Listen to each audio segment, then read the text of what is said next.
کنز العمال کے اندر اگلی حدیث ہے 35,676۔ ابو الزناد روایت کرتے ہیں قال رجل لعلی رضی اللہ تعالی عنہ یا امیر المومنین ما بال المہاجرین والانصار قدموا ابا بکر، یہ کیا ہوا کہ مہاجرین اور انصار نے حضرت صدیق اکبر رضی اللہ تعالی عنہ کو آپ پر مقدم کر دیا؟ یعنی جس وقت یہ معاشرے کے اندر کچھ لوگ ایسے پیدا ہو چکے تھے کہ جن کا مزاج شکایت والا تھا اور اعتقاد میں گڑبڑ آ چکی تھی، حضرت سیدنا علی المرتضیٰ رضی اللہ تعالیٰ عنہ کا جب دور خلافت تھا تو آپ کو مختلف مواقع پر مختلف لوگوں نے کہا کہ آپ کا نمبر پہلا تھا، آپ چوتھے نمبر پہ کیوں آئے؟ آپ نے اتنی دیر انتظار کیوں کیا خلافت کا؟ تو اسی مضمون کی یہ بات بھی ہے کہ ایک بندہ آیا، اس نے حضرت مولا علی رضی اللہ تعالیٰ عنہ سے کہا یا امیر المومنین ما بال المہاجرین والانصار، یعنی اس نے جو حضرت صدیق اکبر رضی اللہ تعالیٰ عنہ کی اولیت ہے خلافت میں، اسے مہاجرین اور انصار کے کھاتے میں ڈالا کہ انہیں حضرت صدیق اکبر کو آگے انہوں نے کر دیا، مہاجرین نے کر دیا اور انصار نے کر دیا۔ وَأَنْتَ أَوْفَى مِنْهُ مَنْقَبَةً، حالانکہ آپ کی فضیلت ان سے زیادہ ہے۔ اس سائل نے، اس شخص نے مولا علی رضی اللہ تعالیٰ عنہ سے کہا حالانکہ آپ کی افضلیت،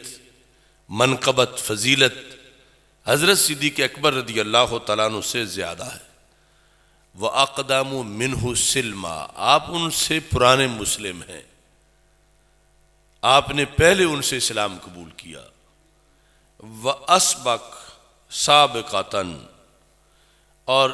آپ کو اللہ نے سبقتیں عطا فرمائیں۔ اس طرح کا مضمون اس نے ساتھ اپنے دلائل بھی پیش کیے اپنی طرف سے، اپنی بات کے ساتھ کہ آپ کی سبقت بنتی ہے، آپ کو پہلے ہونا چاہیے تھا۔ تو حضرت مولا علی رضی اللہ تعالی عنہ نے جواب میں یہ ارشاد فرمایا، اتنا غصہ آ گیا، فرمایا آئذ اللہ لا قتلتک، اگر تو مومن نہ ہوتا، یعنی مومنوں سے اپنے آپ کو شمار نہ کرتا کہ تو یہودی نصرانی تو ہے نہیں، شمار تو اپنے آپ کو مسلمانوں میں کرتا ہے، اور جو مسلمان ہوتا ہے وہ اللہ کی پناہ میں ہوتا ہے۔ لولا ان المومن عائذ اللہ لا قتلتک، اگر مومن اللہ کی پناہ میں نہ ہوتا تو میں تجھے قتل کر دیتا۔ تیری اس گفتگو کی بنیاد پر جو تو نے بظاہر اپنی ہمدردی میرے ساتھ ظاہر کی ہے، لیکن مجھے اس بات پہ تجھ پہ اتنا غصہ آیا ہے کہ میں تجھے، اگر تو اللہ کی پناہ میں نہ ہوتا تو میں تجھے قتل کر دیتا۔ اور اس کے بعد آپ نے فرمایا ویحک، ویحک کا معنی اچھائی والا بھی ہوتا ہے، لیکن یہاں جو پہلے غصے کے الفاظ ہے تو ویحا میں دوسرا معنی بھی ہے جس کا معنی ہے تو تباہ ہو جائے،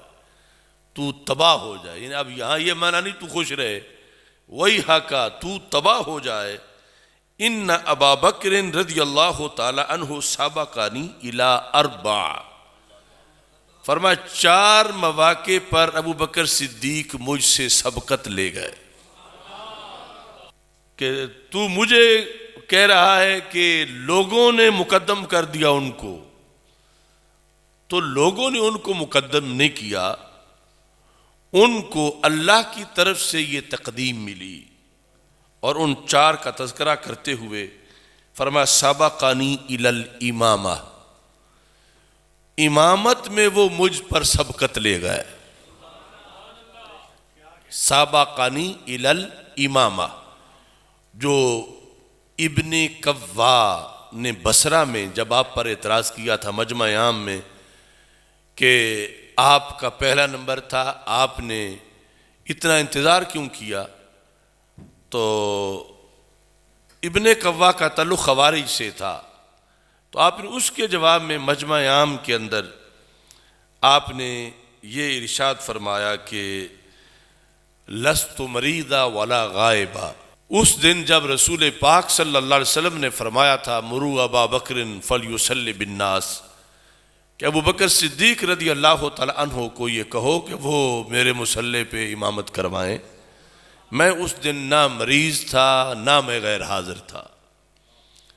تو اگر میں غیر حاضر ہوتا تو پھر بھی کوئی کہتا کہ چونکہ وہ غیر حاضر تھے تو ان کی باری آ گئی،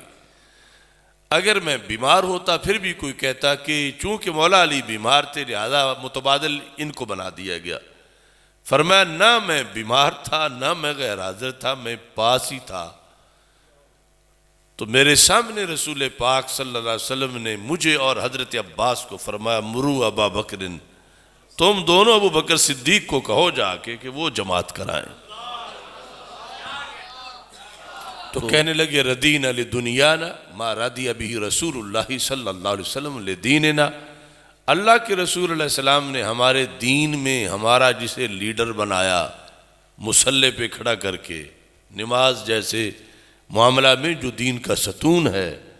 تو ہم نے اسی شخص کو پھر دنیا میں بھی اپنا لیڈر بنا لیا اور ان کو اپنا امیر المومنین بنا لیا۔ تو اسی انداز میں آپ نے یہاں فرمایا سابقانی الی الامامہ، امامت میں سبقت انہیں ملی، یعنی سرکار نے یہ نہیں فرمایا مرو علی فلیصلی بالناس، یا مجھے جو میں پاس بیٹھا ہوا تھا فرماتے کہ انت تصلی للناس، آپ جماعت کرائیں۔ کہا کہ ابو بکر صدیق رضی اللہ تعالی عنہ کو سرکار نے سبقت دی کہ جماعت وہ کرائیں، اور اس کے بعد فرماتے ہیں کہ وہ تقدیم الہجرہ، ہجرت میں بھی وہ مجھ پہ سبقت لے گئے، وَإِلَى الْغَارِ، غار میں بھی وہ مجھ پہ سبقت لے گئے، وَإِفْشَاءِ الْإِسْلَامِ، اسلام کے اظہار میں بھی وہ مجھ پہ سبقت لے گئے۔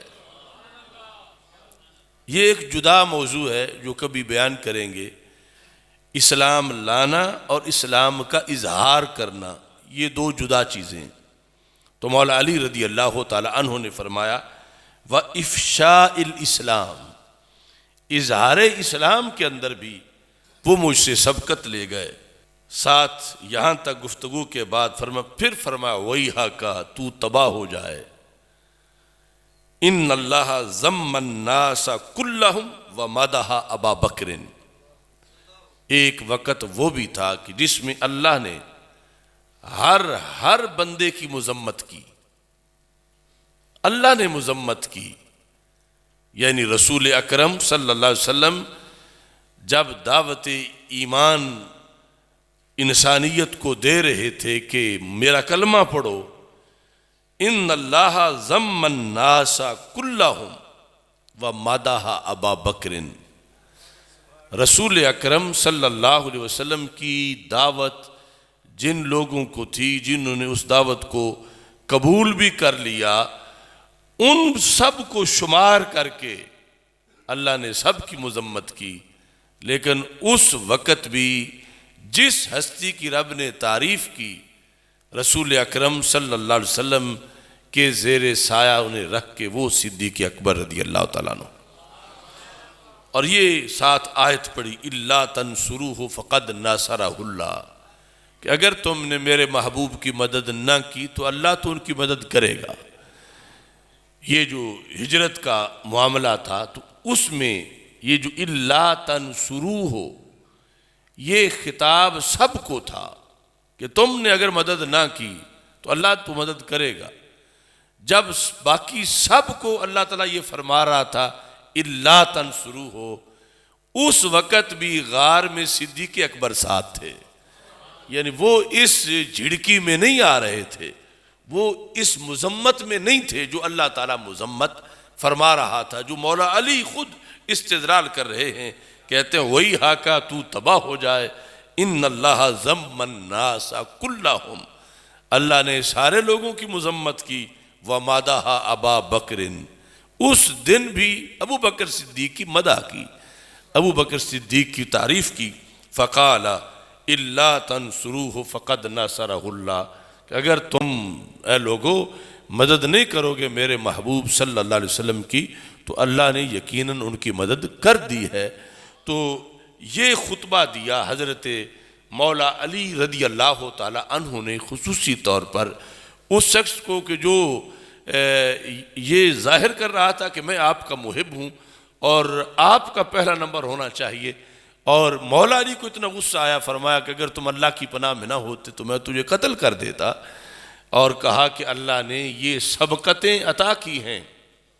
حضرت سیدنا صدیق اکبر رضی اللہ تعالیٰ عنہ